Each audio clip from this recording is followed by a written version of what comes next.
Cuentos cortos de Juan Rulfo. Talpa. Natalia se metió entre los brazos de su madre y lloró largamente allí, con un llanto quedito. Era un llanto aguantado por muchos días, guardado hasta ahora que regresábamos a Cenzontla, y vio a su madre y comenzó a sentirse con ganas de consuelo. Sin embargo, antes, entre los trabajos de tantos días difíciles, cuando tuvimos que enterrar a Tanilo en un pozo de la tierra de Talpa, sin que nadie nos ayudara, cuando ella y yo, los dos solos, juntamos nuestras fuerzas y nos pusimos a escarbar la sepultura, desenterrando los terrones con nuestras manos, dándonos prisa para esconder pronto a Tanilo dentro del pozo y que no siguiera espantando ya a nadie con el olor de su aire lleno de muerte. Entonces no lloró, ni después al regreso, cuando nos vinimos caminando de noche sin conocer el sosiego, andando a tientas como dormidos y pisando con pasos que parecían golpes sobre la sepultura de Tanilo. En ese entonces Natalia parecía estar endurecida y traer el corazón apretado para no sentirlo bullir dentro de ella, pero de sus ojos no salió ninguna lágrima. Vino a llorar hasta aquí, arrimada a su madre, solo para acongojarla y que supiera que sufría, acongojándonos de paso a todos, porque yo también sentí ese llanto de ella dentro de mí, como si estuviera exprimiendo el trapo de nuestros pecados.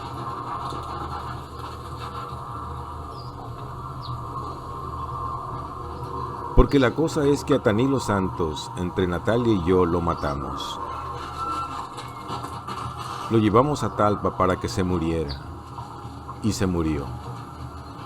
Sabíamos que no aguantaría tanto camino, pero así y todo, lo llevamos empujándolo entre los dos, pensando acabar con él para siempre. Eso hicimos. La idea de ir a Talpa salió de mi hermano Tanilo. A él se le ocurrió primero que a nadie. Desde hacía años que estaba pidiendo que lo llevaran. Desde hacía años. Desde aquel día en que amaneció con unas ampollas moradas repartidas en los brazos y las piernas. Cuando después las ampollas se le convirtieron en llagas, por donde no salía nada de sangre, y sí, una cosa amarilla como goma de copal que destilaba agua espesa. Desde entonces me acuerdo muy bien que nos dijo cuánto miedo sentía de no tener ya remedio. Para eso quería ir a ver a la Virgen de Talpa, para que ella con su mirada le curara sus llagas. Aunque sabía que Talpa estaba lejos y que tendríamos que caminar mucho debajo del sol de los días y del frío de las noches de marzo, así y todo quería ir. La Virgencita le daría el remedio para aliviarse de aquellas cosas que nunca se secaban. Ella sabía hacer eso, lavar las cosas, ponerlo todo nuevo de nueva cuenta como un campo recién llovido. Ya allí, frente a ella, se acabarían sus males. Nada le dolería, ni le volvería a doler más. Eso pensaba él. Y de eso nos agarramos Natalia y yo para llevarlo. Yo tenía que acompañar a Tanilo porque era mi hermano. Natalia tendría que ir también, de todos modos, porque era su mujer. Tenía que ayudarlo llevándolo del brazo, sopesándolo a la ida y tal vez a la vuelta sobre sus hombros, mientras él arrastrara su esperanza. Yo ya sabía desde antes lo que había dentro de Natalia. Conocía algo de ella. Sabía, por ejemplo, que sus piernas redondas, duras y calientes como piedras al sol del mediodía, estaban solas desde hacía tiempo. Yo conocía eso. Habíamos estado juntos muchas veces, pero siempre la sombra de Tanilo nos separaba. Sentíamos que sus manos ampolladas se metían entre nosotros y se llevaban a Natalia para que lo siguiera cuidando. Y así sería siempre mientras él estuviera vivo. Yo sé ahora que Natalia está arrepentida de lo que pasó, y yo también lo estoy. Por eso no nos salvará el remordimiento, ni nos dará ninguna paz ya nunca.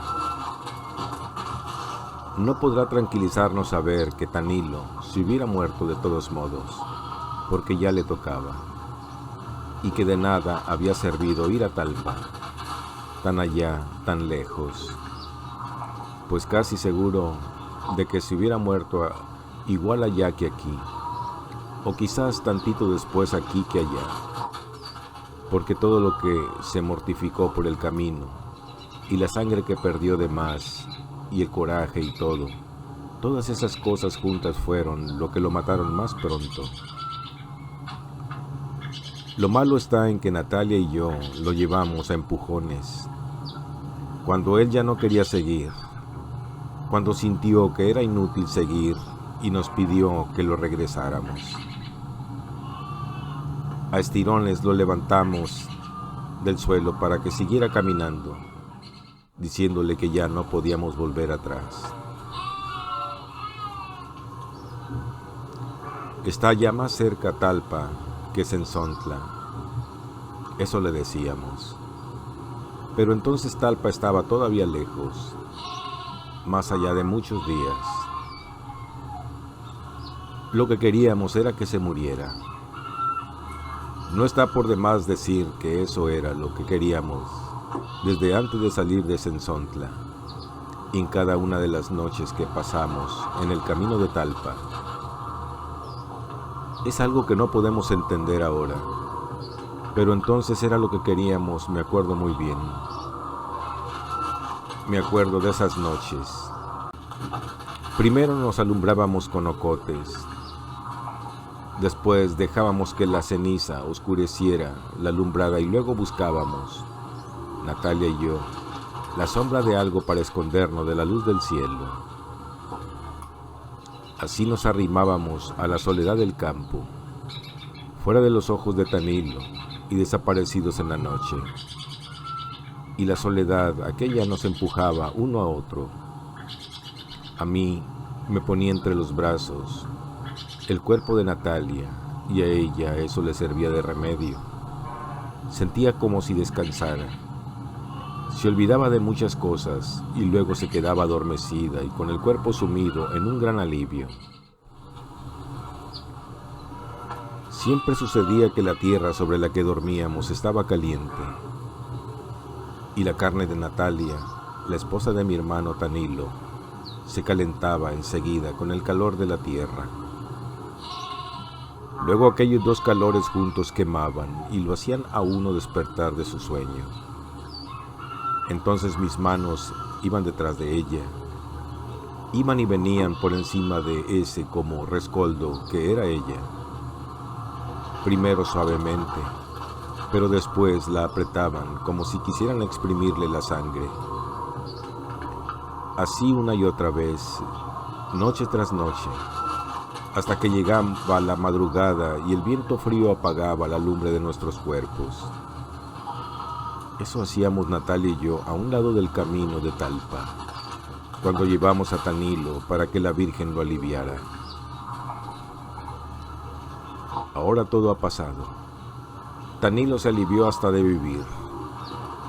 Ya no podrá decir nada del trabajo tan grande que le costaba vivir, teniendo aquel cuerpo como emponzoñado, lleno por dentro de agua podrida que le salía por cada rajadura de sus piernas o de sus brazos. Unas llagas así de grandes, que se abrían despacito, muy despacito, para luego dejar salir a borbotones un aire como de cosa echada a perder que a todos nos tenía asustados. Pero ahora que está muerto, la cosa se ve de otro modo. Ahora Natalia llora por él, tal vez para que él vea desde dónde está todo el gran remordimiento que lleva encima de su alma. Ella dice que ha sentido la cara de Tanilo estos últimos días. Era lo único que servía de él para ella. La cara de Tanilo, humedecida siempre por el sudor, en que lo dejaba el esfuerzo por aguantar sus dolores. La sintió acercándose hasta su boca, escondiéndose entre sus cabellos, pidiéndole con una voz apenitas que lo ayudara. Dice que le dijo que ya se había curado por fin, que ya no le molestaba ningún dolor. Ya puedo estar contigo, Natalia. Ayúdame a estar contigo. Dice que eso le dijo. Acabábamos de salir de Talpa, de dejarlo allí enterrado, bien hondo, en aquel como surco profundo que hicimos para sepultarlo. Y Natalia se olvidó de mí desde entonces. Yo sé cómo le brillaban ante los ojos, como si fueran charcos alumbrados por la luna. Pero de pronto se destiñeron. Se le borró la mirada como si la hubiera revolcado en la tierra. Y pareció no ver ya nada. Todo lo que existía para ella era Tanilo de ella, que ella había cuidado mientras estuvo vivo y lo había enterrado cuando estuvo que morirse. Tardamos 20 días en encontrar el camino real de Talpa.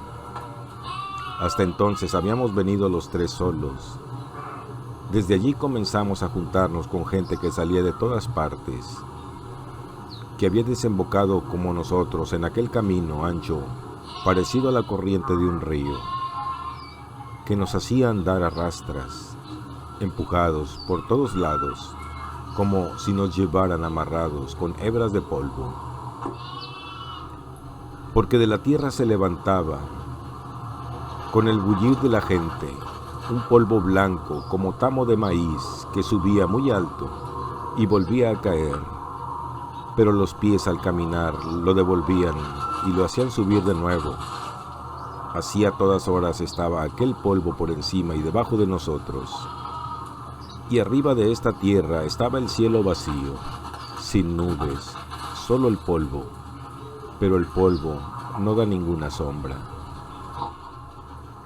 Teníamos que esperar a la noche para descansar del sol y de aquella luz blanca del camino. Luego los días fueron haciéndose más largos. Habíamos salido de Sensontla a mediados de febrero, y ahora que comenzaba marzo amanecía muy pronto.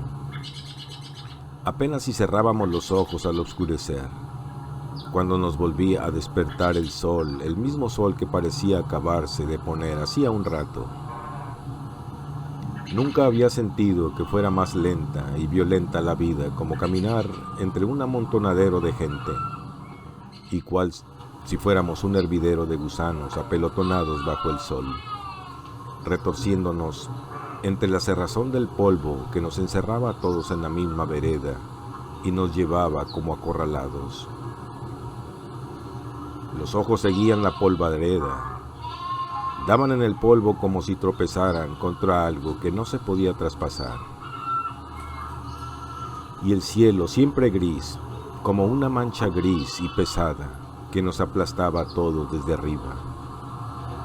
Solo a veces, cuando cruzábamos algún río, el polvo era más alto y más claro. Zambullíamos la cabeza acalenturada y renegrida en el agua verde, y por un momento de todos nosotros salía un humo azul, parecido al vapor que sale de la boca en el frío. Pero poquito después desaparecíamos otra vez entreverados en el polvo, cobijándonos unos a otros del sol, de aquel calor de sol repartido entre todos. Algún día llegará la noche. En eso pensábamos. Llegará la noche y nos pondremos a descansar. Ahora se trata de cruzar el día, de atravesarlo como sea para correr del calor y del sol. Después nos detendremos, después. Lo que tenemos que hacer por lo pronto es esfuerzo tras esfuerzo, para ir deprisa detrás de tantos como nosotros y delante de otros muchos. De eso se trata. Ya descansaremos bien a bien cuando estemos muertos. En eso pensábamos Natalia y yo, y quizá también Tanilo, cuando íbamos por el camino real de Talpa, entre la procesión, queriendo llegar los primeros hasta la Virgen, antes que se le acabaran los milagros. Pero Tanilo comenzó a ponerse más malo. Llegó un rato en que ya no quería seguir. La carne de sus pies se había reventado, y por la reventazón aquella empezó a salírsele la sangre. Lo cuidamos hasta que se puso bueno, pero así todo ya no quería seguir. Me quedaré aquí sentado un día o dos y luego me volveré a Sensontla. Eso nos dijo. Pero Natalia y yo no quisimos. Había algo dentro de nosotros que no nos dejaba sentir ninguna lástima por ningún Tanilo. Queríamos llegar con él a Talpa, porque a esas alturas, así como estaba, todavía le sobraba vida. Por eso, mientras Natalia le enjuagaba los pies con aguardiente para que se le deshincharan, le daba ánimos. Le decía que solo la Virgen de Talpa lo curaría. Ella era la única que podía hacer que él se aliviara para siempre. Ella nada más. Había otras muchas vírgenes, pero solo la de Talpa era la buena. Eso le decía Natalia. Y entonces Tanilo se ponía a llorar con lágrimas que hacían surco entre el sudor de su cara, y después se maldecía por haber sido malo. Natalia le limpiaba los chorretes de lágrimas con su rebozo, y entre ella y yo lo levantábamos del suelo para que caminara otro rato más, antes que llegara la noche. Así, a tirones, fue como llegamos con él a Talpa. Ya en los últimos días también nosotros nos sentíamos cansados. Natalia y yo sentíamos que se nos iba doblando el cuerpo entre más y más. Era como si algo nos detuviera y cargara un pesado bulto sobre nosotros. Tanilo se nos caía más seguido y teníamos que levantarlo y a veces llevarlo sobre los hombros. Tal vez de eso estábamos como estábamos, con el cuerpo flojo y lleno de flojera para caminar. Pero la gente que iba allí junto a nosotros nos hacía andar más a prisa. Por las noches, aquel mundo desbocado se calmaba. Desperdigadas por todas partes brillaban las fogatas, y en derredor de la lumbre la gente de la peregrinación rezaba el rosario, con los brazos en cruz, mirando hacia el cielo de Talpa. Y se oía como el viento llevaba y traía aquel rumor, revolviéndolo, hasta hacer de él un solo mugido. Poco después todo se quedaba quieto. A eso de la medianoche podía oírse que alguien cantaba muy lejos de nosotros. Luego se cerraban los ojos y se esperaba sin dormir a que amaneciera. Entramos a Talpa cantando el alabado. Habíamos salido a mediados de febrero y llegamos a Talpa en los últimos días de marzo, cuando ya mucha gente venía de regreso. Todo se debió a que Tanilo se puso a hacer penitencia. En cuanto se vio rodeado de hombres que llevaban pencas de nopal colgadas como escapulario, él también pensó en llevar las suyas. Dio en amarrarse los pies uno con otro con las mangas de una camisa para que sus pasos se hicieran más desesperados. Después quiso llevar una corona de espinas. Tantito después se vendó los ojos y más tarde, en los últimos trechos del camino, se hincó en la tierra y así, andando sobre los huesos de sus rodillas, y con las manos cruzadas hacia atrás, llegó a Talpa aquella cosa que era mi hermano Tanilo Santos. Aquella cosa tan llena de cataplasmas y de hilos oscuros de sangre que dejaba en el aire, al pasar, un olor agrio como de animal muerto. Y cuando menos acordamos, lo vimos metido entre las danzas. Apenas si nos dimos cuenta y ya estaba allí, con la larga sonaja en la mano, dando duros golpes en el suelo con sus pies amoratados y descalzos. Parecía todo enfurecido, como si estuviera sacudiendo el coraje que llevaba encima desde hacía tiempo, o como si estuviera haciendo un último esfuerzo por conseguir vivir un poco más. Tal vez al ver las danzas se acordó de cuando iba todos los años a Tolimán, en el novenario del Señor, y bailaba la noche entera hasta que sus huesos se aflojaban, pero sin cansarse. Tal vez de eso se acordó y quiso revivir su antigua fuerza. Natalia y yo lo vimos así por momento.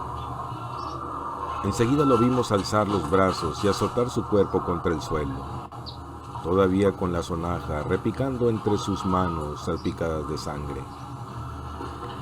Lo sacamos a rastras, esperando defenderlo de los pisotones de los danzantes, de entre la furia de aquellos pies que rodaban sobre las piedras y brincaban aplastando la tierra sin saber que algo se había caído en medio de ellos. A horcajadas, como si estuviera tullido, entramos con él en la iglesia. Natalia lo arrodilló junto a ella, enfrentito de aquella figurita dorada que era la Virgen de Talpa. Y Tanilo comenzó a rezar y dejó que se le cayera una lágrima grande, salida de muy adentro, apagándole la vela que Natalia le había puesto entre sus manos. Pero no se dio cuenta de esto. La luminaria de tantas velas prendidas que allí había le cortó esa cosa con la que uno sabe dar cuenta de lo que pasa junto a uno. Siguió rezando con su vela apagada, rezando a gritos para oír que rezaba.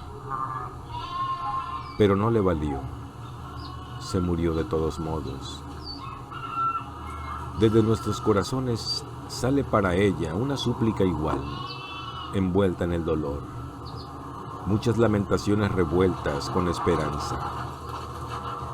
No se ensordece su ternura, ni ante los lamentos ni las lágrimas, pues ella sufre con nosotros.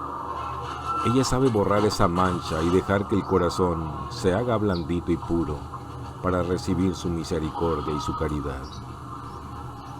La Virgen nuestra, nuestra Madre, que no quiere saber nada de nuestros pecados, que se echa la culpa de nuestros pecados, la que quisiera llevarnos en sus brazos para que no nos lastime la vida, está aquí junto a nosotros, aliviándonos el cansancio y las enfermedades del alma y de nuestro cuerpo aguatado, herido y suplicante.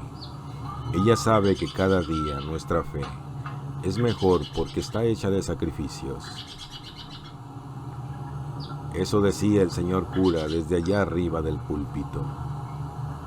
Y después que dejó de hablar, la gente se soltó rezando toda al mismo tiempo, con un ruido igual al de muchas avispas espantadas por el humo. Pero Tanilo ya no oyó lo que había dicho el señor cura. Se había quedado quieto, con la cabeza recargada en sus rodillas, y cuando Natalia lo movió para que se levantara, ya estaba muerto. Afuera se oía el ruido de las danzas, los tambores y la chirimía, el repique de las campanas. Y entonces fue cuando me dio a mí tristeza ver tantas cosas vivas, ver a la Virgen allí, mero enfrente de nosotros, dándonos su sonrisa, y ver por el otro lado a Tanilo como si fuera un estorbo. Me dio tristeza. Pero nosotros lo llevamos allí para que se muriera.